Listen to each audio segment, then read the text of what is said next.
Time news के साथ मुबश्शिर मुगल आपसे मुखातिब है। नाज़रीन, चंद दिन पहले इस्लामी यूनिवर्सिटी बहावलपुर में एक स्कैंडल सामने आता है, जिसमें chief security officer Ejaz Shah के रिकॉर्ड से कुछ गैर इखलाकी तस्वीर और वीडियोज़ बरामद होती हैं। कहते हैं कि 5500 से ज़ायद गैर इखलाकी और बरहनामा वीडियोज़ और तस्वीर बरामद होने के बाद उसके ऊपर कोई कार्रवाई नहीं की गई। हालांकि उसने अपने वीडियो बयान में ये कन्फेशन किया है कि मेरे साथ कुछ और लोग भी मौजूद हैं, जिसमें कुछ बाअसर सियासी शख्सियात के कुछ साहबजादे भी मौजूद हैं जो मेरे साथ इस घिनौने कारोबार में पिछले 2 साल से मुलव्वस भी हैं। नाज़रीन, ये जो झांसा और दिलासा था जो तालिबात और कुछ ख़वातीन स्टाफ को दिया जाता था, वो कहते थे कि हम आपको स्कॉलरशिप भी देंगे, हम आपको जॉब्स भी देंगे, हम आपको पोजीशंस भी दिलाएंगे। इन सब झांसों में वो तलबात अक्सर आ जाती थी और अपना मुस्तकबिल का नुकसान कर बैठती थी। इसलिए फिर वो कुछ जो इसके सराउंडिंग में होटल्स हैं उनका भी इस्तेमाल किया जाता, जो यूनिवर्सिटी के हॉस्टल्स हैं उनका भी इस्तेमाल किया जाता, और जो तालिबात हैं अपनी चंद रुपयों की जॉब्स के लिए वो अपना अपना वीडियो भी बनवाती और फिर उनके बाद उस पर ब्लैकमेल भी हुआ करती थी। नाज़रीन, जो डीपीओ बहावलपुर है उसने बताया है कि जो रिपोर्ट पेश की गई है मोहसिन नकवी साहब को, उसमें ये बात है कि अब तक सिर्फ मंशियात पर की दफ़ात शामिल हैं। मुल्ज़िमान पर ऐसी कोई दफ़ा शामिल नहीं की गई जिसमें जिनसी इस्तेसाल की बात की गई हो। क्या जो ये सारा गिरोह है वो इतना पुरअसर है कि किसी किस्म का कोई जो मुद्दई है वो सामने ही नहीं आया। जो वीसी साहब हैं उन्होंने भी यही कहा है कि जो हमारे यूनिवर्सिटी है इसको बदनाम करने की एक साजिश है जो कि प्राइवेट यूनिवर्सिटीज़ की तरफ से हो सकती है। ये कदरे मज़ाक़खेज़ बयान लगता है।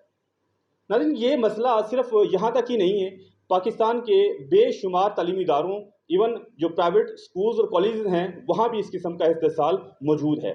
कुछ सामने आता है और कुछ सामने नहीं आता है। नाज़रीन, इन तमाम इखलाकी, मजहबी, तालीमी, मुआशरती और तदरीसी मामलात पर बात करने के लिए आज हमारे साथ मौजूद हैं 2 मेहमान निगरामी।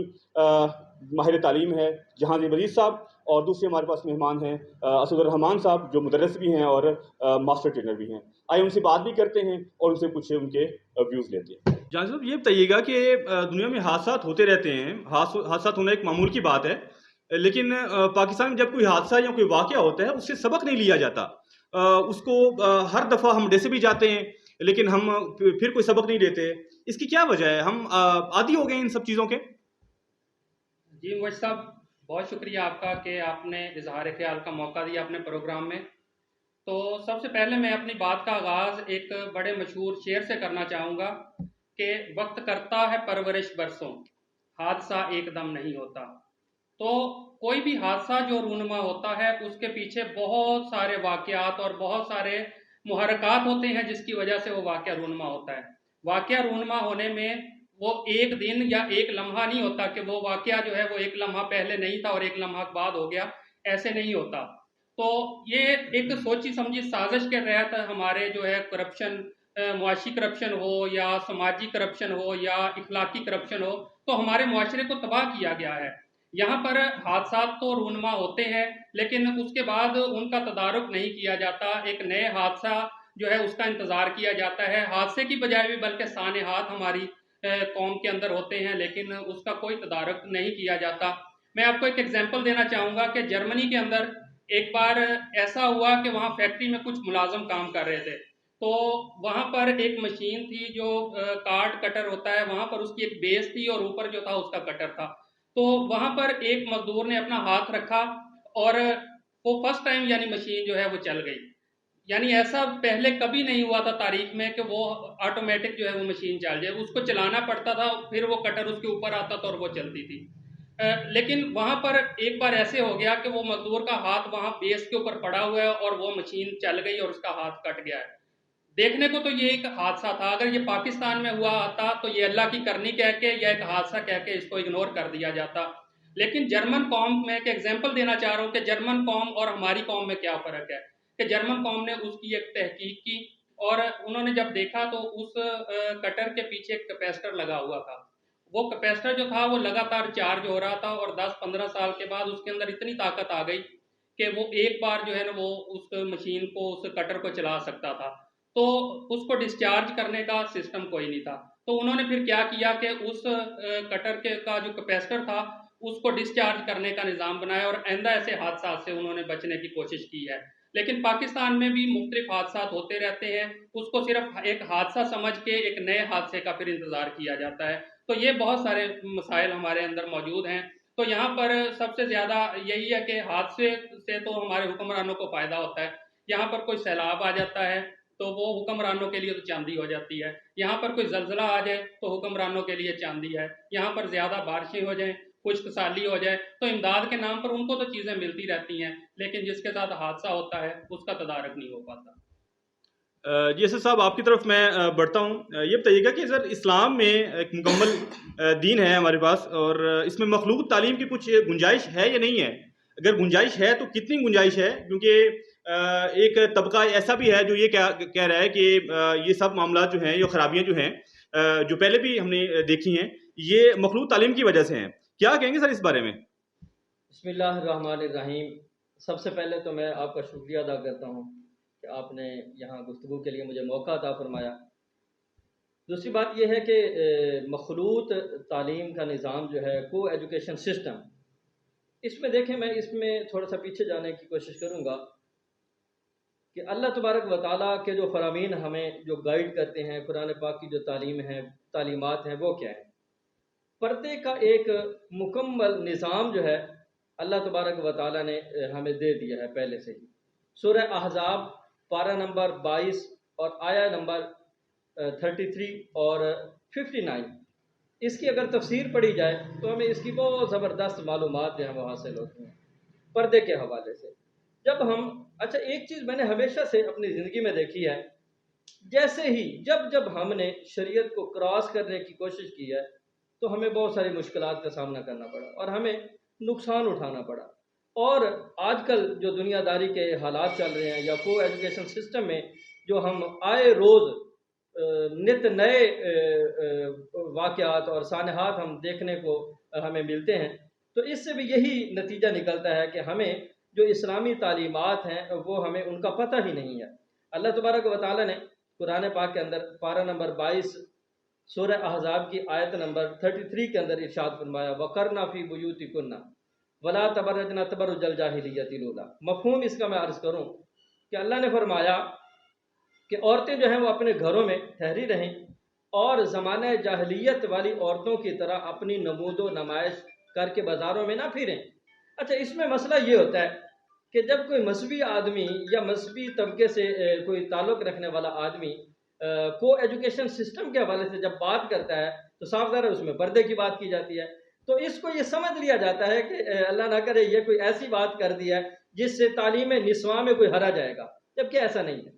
ऐसा बिल्कुल कतई तौर पे नहीं है। मकसद ये होता है कि पर्दे का भी लिहाज रखा जाए और अपने एजुकेशन का भी ख्याल रखा जाए। एजुकेशन सब के लिए, औरतों के लिए भी तालीम जो है वो बहुत ज़रूरी है। कभी ऐसा हम तो सोच भी नहीं सकते कि औरतों को तालीम निस्वां के हवाले से औरतों को तालीम से महरूम कर दिया जाए, ऐसा कुछ भी नहीं है। तो बेहतर हालात हाज़रा के मुताबिक और इस्लामिक पॉइंट ऑफ व्यू से अगर देखा जाए, पर्दे की जो आयात बय्यिनात है जो हमने कुरान पाक के अंदर पढ़ी सुनी है, उनको देखा जाए तो यही साबित होता है कि एहतियात की जाए और मखलूत निज़ाम तालीम से बचा जाए। अच्छा, एक और चीज़ मैं अर्ज़ करूँ, बड़ी सादा सी बात है कि हम अगर सेपरेट सिस्टम, अलहदा निज़ाम तालीम अगर फ़ीमेल के लिए अलहदा, मेल के लिए अलहदा कर लें तो क्या इसमें कोई हरज हमें नज़र आता है? साफ ज़ाहिर है कोई हरज नहीं है। तो बिल्कुल ये मैं समझता हूँ कि अलहदा ही होना चाहिए। और जैसे सर ने पहले बताया कि हमें गुज़श्ता वाक़यात से सबक हासिल करना चाहिए, तो हम अगर उससे सबक हासिल करना चाहें तो हमें ये बिल्कुल हमें बिल्कुल वाज़ेह हो जाता है कि इस तालीमी सिस्टम को हम अलहदा ही करें, तो इसी में ही हमारे लिए आफ़ियत है। जी, इन्होंने एक स्केच दे दिया जी कि एक सिस्टम जो है ना वो सेपरेट होना चाहिए मर्द व ख़वातीन का। गो के इन्होंने इस बात को मद्देनज़र रखा होगा कि इसमें अखराजात और जो बाकी मामलात है मुआशी तौर पे किस कदर बर्दाश्त करने पड़ेंगे, लेकिन इन्होंने एक स्केच दे दिया कि ये एक ऑप्शन है जिसमें मुस्तकबिल में इस किस्म के मसाइल से बचा जा सकता है। आपकी तरफ आता हूँ जावेद साहब, आप ये बताइएगा कि जो हालिया वाक़या हुआ है इस्लामी यूनिवर्सिटी में, तो इसके सर क्या वजूहात हो सकती हैं, इसके पीछे मुहर्रिकात क्या हो सकते हैं, किन किन वजूहात की बिना पर हमें ये चीज़ें देखने को मिली, पीछे क्या क्या पक रहा था कि अचानक ये चीज़ें हमारे सामने आई हैं जी? देखिए ये चीज़ जो है, एक तो चीज़ सामने आ गई है कि इस्लामिया यूनिवर्सिटी का वाक़या जो है वो आपके सामने आ गया, लेकिन ये तमाम चीज़ें जो है वो हमारे मुआशरे में पहले से वाक़या हो रही हैं। आप छोटे स्कूल्स को ले लें, आप ये तो यूनिवर्सिटी की बात है, आप छोटे स्कूल्स की बात कर लें, ऐसे ऑफिसेज़ की बात कर लें जहाँ पर फीमेल स्टाफ है और मेल जो है उनका बॉस है। इसके अलावा आप जिसके पास भी इख्तियार है, तो वो ख़वातीन का इस्तेहसाल करने से बाज़ नहीं आता। आप यहाँ पर बैतुल माल के भी मैंने ऐसे लोग देखे हैं, जो गली मोहल्लों के जो मेंबर हैं, वहाँ पर भी मैंने देखा है कि औरतें जब उनके पास इमदाद लेने जाती हैं, तो वो भी ख़वातीन का इस्तेहसाल करते हुए नज़र आते हैं। छोटे-छोटे इदारों में जहाँ भी यानी किसी मर्द के पास इख्तियार है और उसके अंडर जो है फीमेल काम कर रही हैं, तो वहाँ पर ये मसाइल ज़रूर सामने आते हैं। इसके अलावा दूसरी बात कि मुआशरती तरबियत जो है वो बच्चियों की, वालदैन की पेरेंटिंग जो है वो ना होने के बराबर है हमारे मुआशरे में। पेरेंटिंग का होना बहुत ज़रूरी है, यहाँ पर जिनसी तालीम का बहुत ज़्यादा फुकदान है।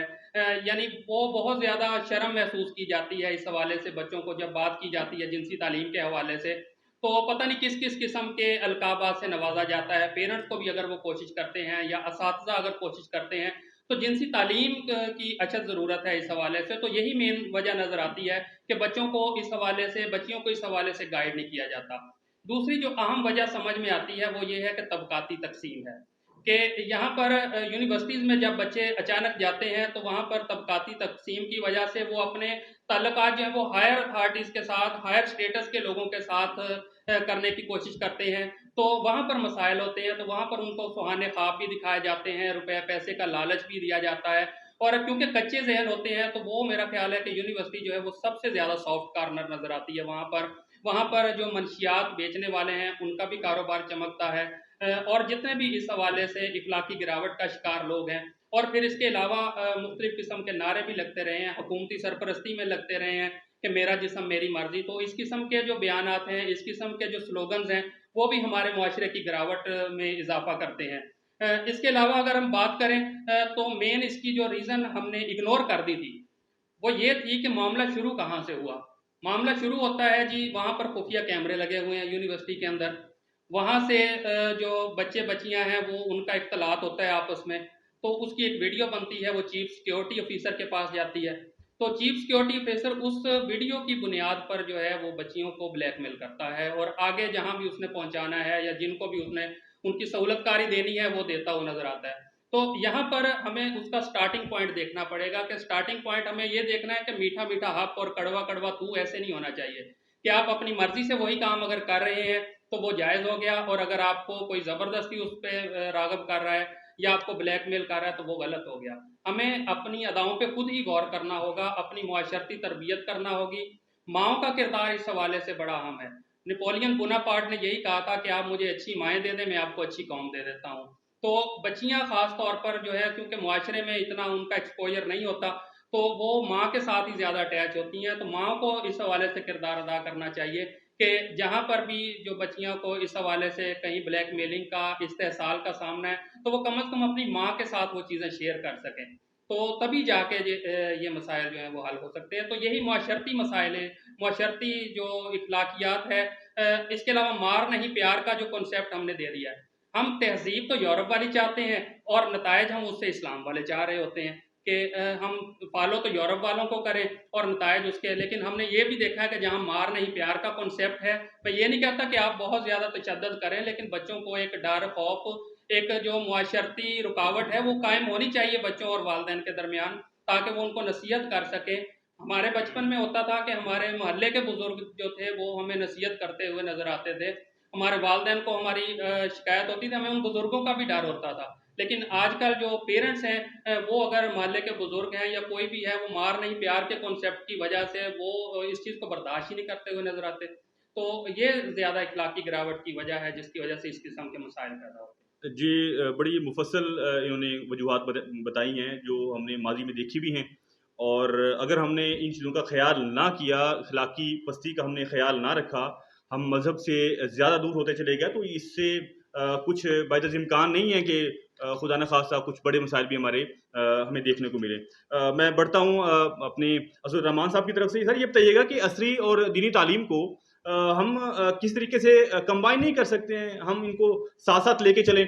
कोई ऐसा तरीक़ेकार, कोई ऐसे ज़रिया हो जाए, कोई ऐसा सिलसिला बन जाए कि दोनों मामला साथ साथ चलें, कि जो हमारी जो ज़हनी तरबियत है या हमारी जो रूहानी तरबियत है वो भी साथ साथ होती रहे, और हमारा जो दुनियावी सिलसिला है वो भी चलता रहे। बिल्कुल ऐसे ही है जी। हमारा असल में जो कंसेप्ट बन चुका है, मैं पहले भी कई दफ़ा अपने उसमें कर चुका हूँ ये बात, कि हमने असल में बुनियादी तौर पे दीनी और दुनियावी तालीम को अलग-अलग कर दिया है, और इसके तबक़ात को भी हमने अलग कर दिया है कि दीनी तालीम एक ख़ास तबके के लिए है, जबकि दुनियावी तालीम जो है वो एक ख़ास तबके के लिए है। जबकि ऐसा नहीं है।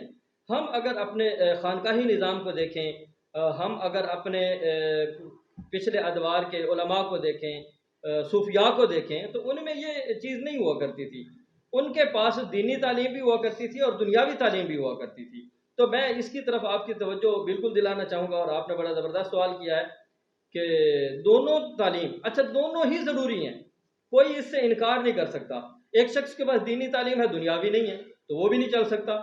एक शख्स के पास अकेली दुनियावी तालीम है, दीनी नहीं है, वो भी नहीं चल सकता।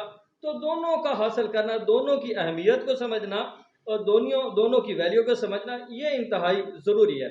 और अच्छा, इसमें एक और चीज़ मैं अर्ज़ करूँ, ये बिल्कुल ऐसा नहीं है कि एक शख्स एक ही तालीम हासिल करे, दूसरी तालीम हासिल करने में उसको कोई रुकावट हो, तो ऐसा नहीं है। हम जब किसी चीज़ की तलाश में निकलते हैं तो बिल्कुल हमें वो चीज़ मिल जाती है। हम बिल्कुल दीनी तालीम भी हासिल करें और दुनियावी तालीम भी हासिल करें। दीनी तालीम अपने रूहानियत के लिए बहुत ज़रूरी है, और दुनियावी तालीम मैं कहा करता हूँ कि मुल्क व मिल्लत की तरक्की और उसकी बेहतरी के लिए ये बहुत ज़रूरी है। तो ये दोनों चीज़ें, दोनों तालीमें ये बिल्कुल ज़रूरी है, दोनों को ही हासिल करना चाहिए। इस कंसेप्ट को बिल्कुल ख़त्म होना चाहिए कि इसमें जो हमने तबक़ात में तक़सीम किया हुआ है कि एक तबका जो है वो दीनी तालीम हासिल करे और दूसरा तबका जो है वो दुनियावी तालीम सर, हासिल को करे। तजवीज़ तो देना कि इनको साथ चलाएँ कैसे? इसको कैसे साथ चलाएँ? अभी तक हमने देखा कि जैसे आपने बताया कि तबका ये और है, वो और है, एक मखसूस तबका दुनियावी में है, एक मखसूस तबका दीनी में है, तो क्या कंबाइन कैसे करें? कोई तजवीज़ अगर आपके पास है? जी, बिल्कुल मुबश्शिर भाई, इस हवाले से मैं अर्ज़ करूँ कि ये हमारी खुशकिस्मती कह लें इसको, कि अब जो है वो दीनी मदारिस जो हैं, वो भी धड़ाधड़ इसकी तरफ आ रहे हैं, और हमने ये देखा है। हमने हज़ार-हा मदारिस और हज़ार-हा दीनी ऐसे इदारे देखे हैं, जिनमें प्रॉपर अब दुनियावी तालीम राइज हो चुकी है। मैं खुद इसकी मिसाल बैठा हूँ। मैंने टेक्निकल एजुकेशन बहुत ज़्यादा अपने दीनी मदारिस के अंदर हासिल की है। तो हम ज़रा करीब होके देखें, ये हमें करीब भी होना पड़ेगा ना, तो हम बाहर से ही, दूर से ही देखना इसको काफ़ी समझते हैं। हम जब करीब होंगे तो हमें ये चीज़ भी नज़र आएगी। दीनी तालीम के साथ-साथ मदारिस के अंदर अब जो है बिल्कुल दुनियावी तालीम भी पढ़ाई जाती है, और हायर एजुकेशन तक, आला तालीम तक इसमें सहूलियात जो हैं वो बिल्कुल मौजूद हैं, और होना भी चाहिए। मैं इस हवाले से खिराज तहसीन पेश करता हूँ। जी, जहाँ साहब मामलात हो गया जी, बिगड़ भी गए, मीडिया पे कुछ आया, कुछ ना आया, कुछ छुप गया, कुछ छुपाया गया। क्या ख़्याल है जी, अब इसको निज़ाम को या इस मुआशी पस्ती को, या ये जो मामला सारा हुआ है, इस जैसे और बहुत से वाक़यात हैं जो अभी मंज़र-ए-आम पे नहीं हैं और जो ना आए माज़ी में। तो इस निज़ाम को सर बेहतर कैसे किया जाए? क्या तजावीज़ हैं? कैसे तदारुक किया जाए इन सब मामलात का? देखिए, इसमें 2 कैटेगरीज़ में मैं इसको डिवाइड करना चाहूँगा। एक तो यूनिवर्सिटी लेवल की जो हम बात कर रहे हैं, और एक पूरे मुआशरे की। हमें सबसे पहले तो अपने पूरे मुआशरे की इस्लाह करना होगी। यहाँ पर इस्लामी असूलों को राइज करना होगा। यहाँ पर पेरेंट्स का, वालिदैन का अदब व एहतराम भी हमें सिखाना होगा, और हकूक़ व फ़राइज़ जो हैं उसके हवाले से भी बात करना होगी। और दूसरे नंबर पर जो मेन तबक़ाती तक़सीम है, इसको कहीं न कहीं मुकम्मल तौर पर तो ख़त्म नहीं किया जा सकता, लेकिन इसको कहीं न कहीं जो हमारा मुआशरे का अब जो हालात हैं, वो ये है कि हमारी मिडल क्लास जो है वो बिल्कुल ही ख़त्म होती जा रही है। अमीर जो है वो बिल्कुल और अमीर होता जा रहा है, गरीब जो है वो गुर्बत की लकीर से और नीचे जाता जा रहा है। हमारी जो मिडल क्लास है वो ख़त्म होती जा रही है। तो जिस मुआशरे में मिडल क्लास ख़त्म हो जाए, वहाँ पर इस किस्म की बुराइयाँ, चोरियाँ, डकैतियाँ, इखलाकी बुराइयाँ जो कुछ भी है उसको तरवीज देना बहुत ज़्यादा आसान हो जाता है। तो दूसरे नंबर पर अगर हम यूनिवर्सिटी लेवल की बात करें, तो यहाँ पर मुख्तलिफ ये उन लोगों के लिए है जो यानी अपनी हरकतों की वजह से ब्लैकमेल नहीं हो रहे। यानी जो लोग तालीम हासिल करने के लिए ही यूनिवर्सिटी जाते हैं, जिनका कोई और मकसद नहीं होता, लेकिन वो क्योंकि वहाँ पर ग्रेड्स का चक्कर हो जाता है, फिर उनको जो है फेल कर दिया जाता है, उनके फ्यूचर के साथ खेला जाता है और उनको मजबूर कर दिया जाता है इस तरफ आने पे। तो उसके लिए यूनिवर्सिटी लेवल पर एक मैकेनिज्म बनाया जाना चाहिए। जिस तरह यहाँ पर हमारी यूनिवर्सिटीज़ हैं, वहाँ पर एक प्रोफेसर को ही आल इन आल करार दिया जाता है, वो स्याह और सफ़ेद का मालिक होता है। वो खुद ही उसने पढ़ाना है, खुद ही उसने पेपर बनाना है, खुद ही उसने चेकिंग करनी है। तो ये निज़ाम ख़त्म होना चाहिए।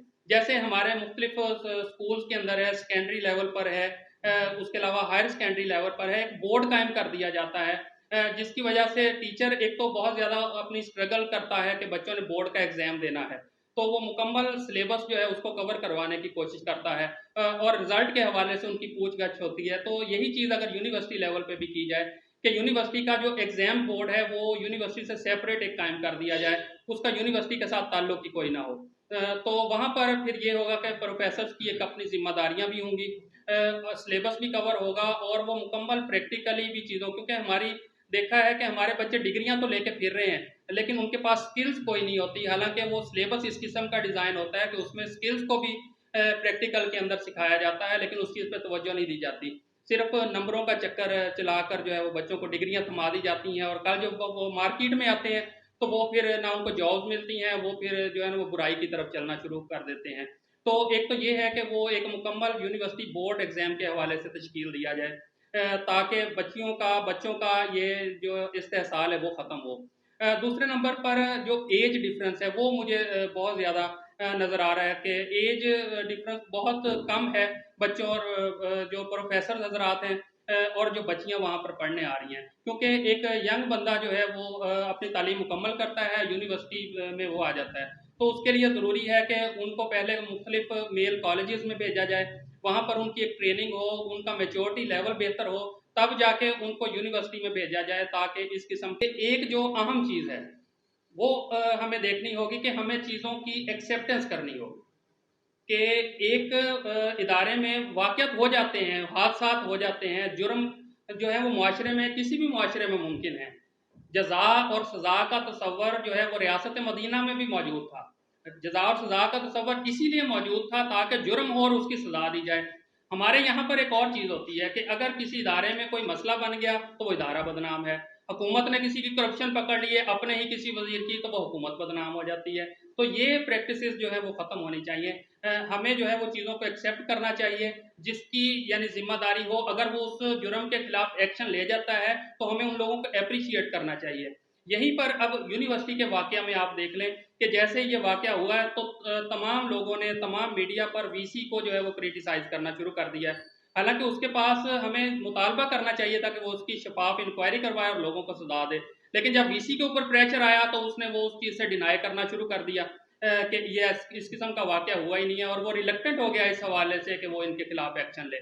तो हमें बतौर मुआशरा इन चीज़ों को एक्सेप्ट करना होगा, और जहाँ पर किसी जुर्म की सज़ा दी जाती है उस चीज़ को एप्रिशिएट भी करना होगा। जी, आखिर में बढ़ता हूँ सदर रहमान साहब की तरफ, और मैं चाहूँगा कि एक मुकम्मल पैकेज दे दें जी, जिसमें इन तमाम जो माशरती और माशी जो बुराइयाँ हैं इनका जड़ से ख़ात्मा हो सके। कुछ ऐसा निज़ाम, कुछ ऐसी तजावीज़ आपकी तरफ से मैं चाहूँगा कि आप हमें दें बतौर मुआशरा, बतौर इनफरादी शख्स, कि हम इन मसाइल और इन जो मुआशी जो पस्तियाँ हैं इनसे ज़रा निकल सकें। जी बिल्कुल, इसका मुफस्सल जवाब तो जहाँ ज़ैब साहब पहले दे चुके हैं, मैं इसमें कुछ चीज़ें ऐड कर देता हूँ।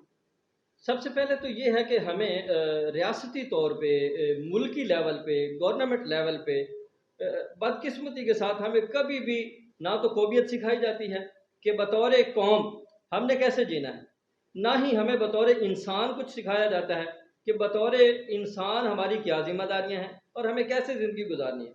ना ही कोई और कानूनी तौर पे हमें कुछ बताया जाता है, और ना ही अखलाकी तौर पे हमारी कोई तरबियत की जाती है। हम अगर गौर कर लें तो हमें इस चीज़ का फुकदान क्या, बिल्कुल हमें चीज़ ये नज़र ही नहीं आती।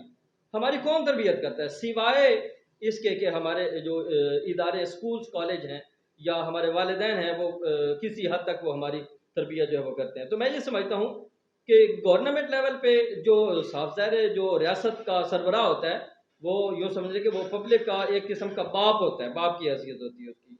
तो उसको चाहिए दीगर जो ज़िम्मेदारान हैं या जैसे हम किसी इदारे में जाते हैं तो इदारे का हेड है, वो ये चंद एक चीज़ें जो हैं वो हमारी इस हवाले से अच्छी खासी तरबियत करें। वालिदैन भी इस हवाले से अच्छी खासी तरबियत करें।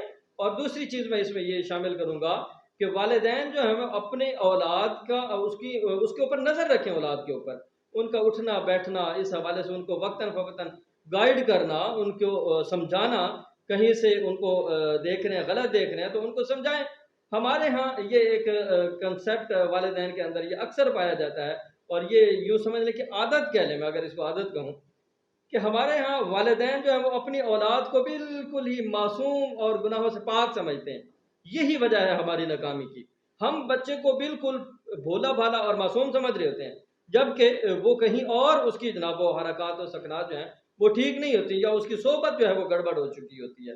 तो इसके साथ-साथ असातिज़ा भी हैं। असातिज़ा मैं हुस्न ज़न रखता हूँ, असातिज़ा बिल्कुल हमारे यहाँ जो है वो अच्छी तरबियत करते हैं। तो ये तमाम मिलकर रियासत, इदारों के सरबराहान, वालिदैन और स्टूडेंट्स वो भी अपनी ज़िम्मेदारी समझें कि बतौर मुसलमान बहुत सारा अखलाकियात जो हैं वो हमें इस्लामियात के हवाले से, मज़हबी पॉइंट ऑफ व्यू के हवाले से हमें पता होता है, लेकिन हम सुस्ती का शिकार होते हैं, गफलत का शिकार होते हैं। तो हमें खुद भी ज़िम्मेदार बनना चाहिए और जो हमारे सरबराहान हैं, किसी भी हवाले से भी हैं, तो उनको भी चाहिए कि वो ज़िम्मेदार होने का मुज़ाहरा करें और अपने जूनियर्स का, अपने मातहत जो लोग हैं, जो उनके अंडर आते हैं, उनकी अच्छी तरबियत करने की भरपूर कोशिश करें।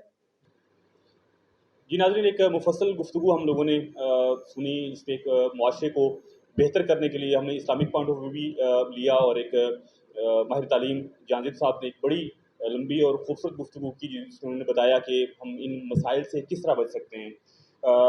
एक छोटा-सा एक नुक्ता मैं अपनी तरफ से भी ऐड करना चाहता हूँ कि हमारी जो दौर जदीद है इसमें जो माँ है एक उसमें मैं बिल्कुल एक पूरा मलबा किसी औरत पे या ख़ातून पे नहीं डाल देना चाहता।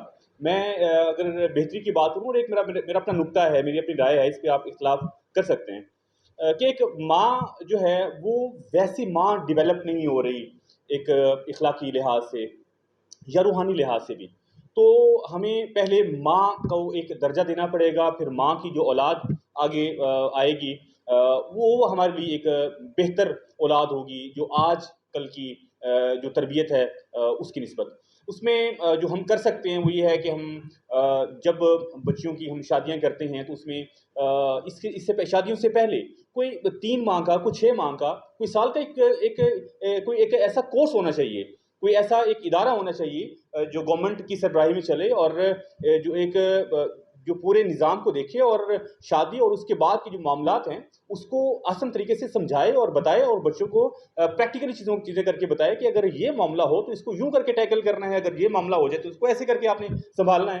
तो जो शौहर के मामलात हैं, उसके बाद फिर औलाद के मामलात हैं, उनकी तरबियत आपने कैसे करनी है। तो एक पेरेंटिंग के हवाले से वालिदैन की ज़िम्मेदारियाँ कैसे पूरी करनी है हमने, हमारे लिए एक इदारा होना चाहिए जो एक माँ को एक अच्छे अंदाज में डेवलप भी करे, उसकी ज़हनी और जो उसकी जो इखलाकी जो ग्रोथ है वो बेहतर हो सके। हमने मज़ीद इस पे ये देखा कि जो एक इदारा है उसका कितना अहम रोल है, कितना अहम रोल वो अपना डेवलप करता है किसी बच्चे की ज़िंदगी में। सो हमें इदारे भी बेहतर करने पड़ेंगे और अगर हम ये चीज़ ना कर पाए तो हमें अंदाज़ा ही नहीं है कि हम किस इखलाकी गिरावट में गिरते चले जाएँगे। इजाज़त दीजिए जी, अल्लाह हाफ़िज़।